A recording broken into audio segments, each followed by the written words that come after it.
Bonjour et bienvenue pour la suite du récit de la Genèse.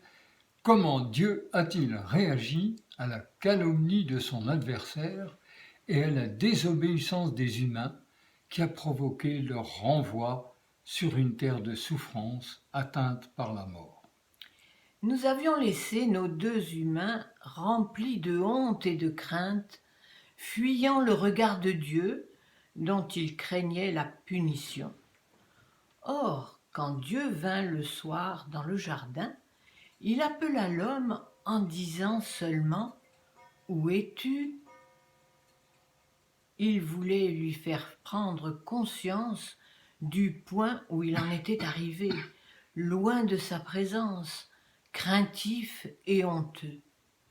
L'homme avoue seulement sa peur, mais pas sa désobéissance, car il en rejette la responsabilité sur sa femme et sur Dieu lui-même, en disant « C'est la femme que tu as mise auprès de moi, qui m'a donné de l'arbre et j'en ai mangé. » Ne nous arrive-t-il pas souvent, trop souvent, de refuser de voir notre responsabilité dans ce qui nous arrive Oui. et de rejeter la faute sur les autres et même sur Dieu? La femme, interrogée aussi par Dieu, fait une réponse plus mitigée. Le serpent m'a induite en erreur et j'en ai mangé. Elle avoue s'être laissée tromper et séduire par l'esprit malin. Ce faisant, elle reconnaît sa faiblesse, au contraire de son mari. C'est ce que Dieu attend de nous pour pouvoir rétablir la situation de notre relation avec lui. Cet aveu explique peut-être la magnifique promesse que Dieu va lui faire à elle et à sa descendance. Ta descendance écrasera la tête du serpent, même si celui-ci lui écrasera le talon. La victoire sur Satan viendra avec Jésus cloué sur la croix, où Satan croyait l'anéantir, car cette mort injuste prouvera à tous jusqu'où a été l'amour de Dieu pour les hommes, prendre sur lui tout le péché des hommes et le faire périr dans sa mort. Ensuite, la résurrection de Jésus permet à ceux qui, comme la femme de ce récit, reconnaissent leur faiblesse et se tournent vers lui, de remporter la même victoire sur leurs désirs contraires à la volonté de Dieu et de vivre en harmonie avec la volonté de Dieu. Mais dans ce récit, n'y a-t-il pas des punitions de Dieu? C'est ce que les hommes ont cru comprendre dans l'annonce des souffrances que le couple allait éprouver. Ne peut-on pas voir au contraire dans les paroles de Dieu des constats et des annonces de ce qui allait lui arriver en conséquence de leur séparation de Dieu?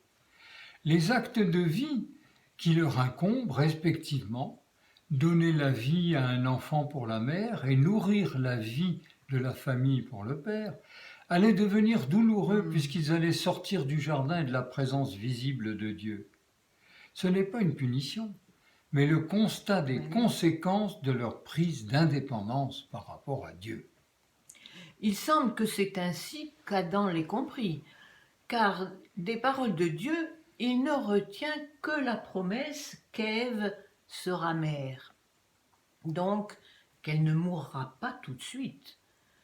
Aussi peut-il lui donner son nom, Ève, la vivante, la mère de tous les vivants, physiquement et spirituellement, puisque d'elle sortira Jésus, le vainqueur de la mort, qui rendra vainqueurs et vivants éternellement ceux qui le suivront.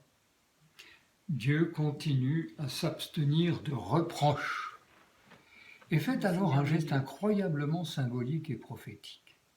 Je cite, « L'Éternel Dieu fit à Adam et à sa femme des vêtements, mais de peau, dont il les revêtit. Il sacrifie 2 animaux pour offrir aux humains des vêtements de peau.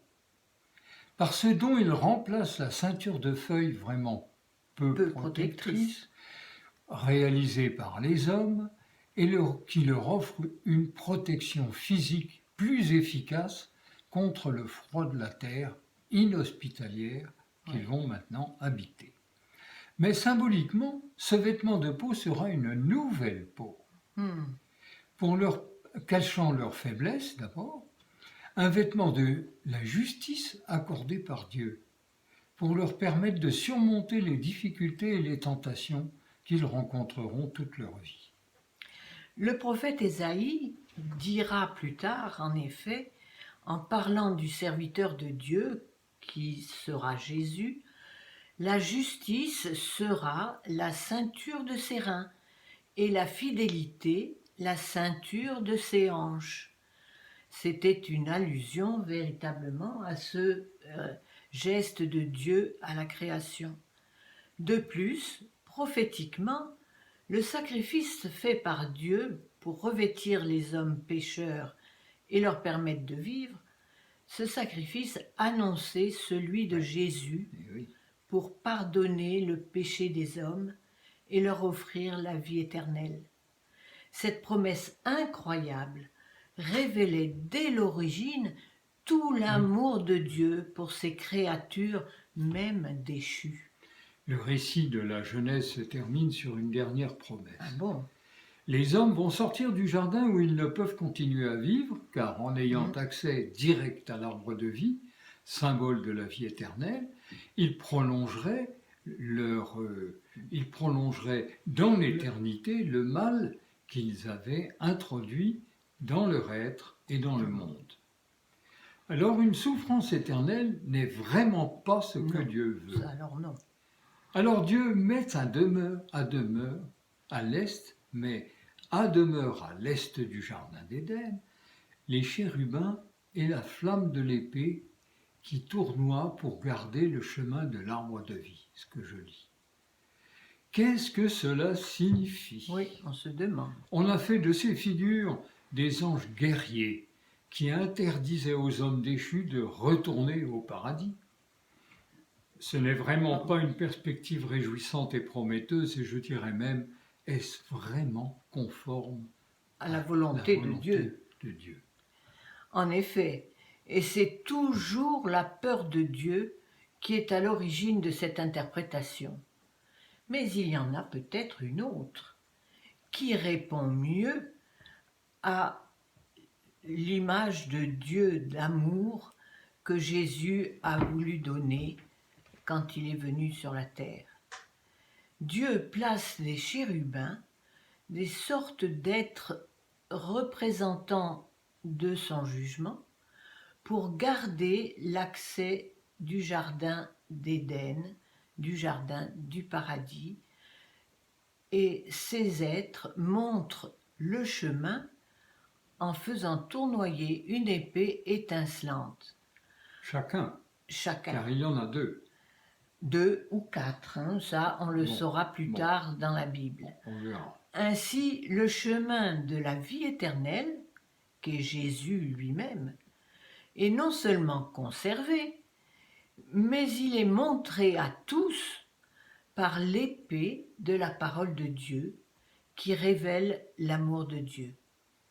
Dieu désire que tous les hommes voient ce chemin et qu'en étant passés par le jugement libérateur et non pas condamnateur, comme on le croit trop souvent, en étant passés par ce jugement libérateur du péché, que les hommes puissent franchir la porte de la vie éternelle.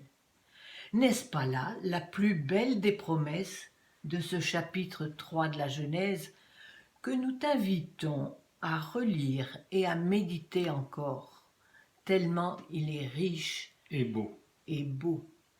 Pour aujourd'hui, nous refermons notre coffre sur ce magnifique trésor biblique. À bientôt pour une nouvelle découverte. Alors, au revoir.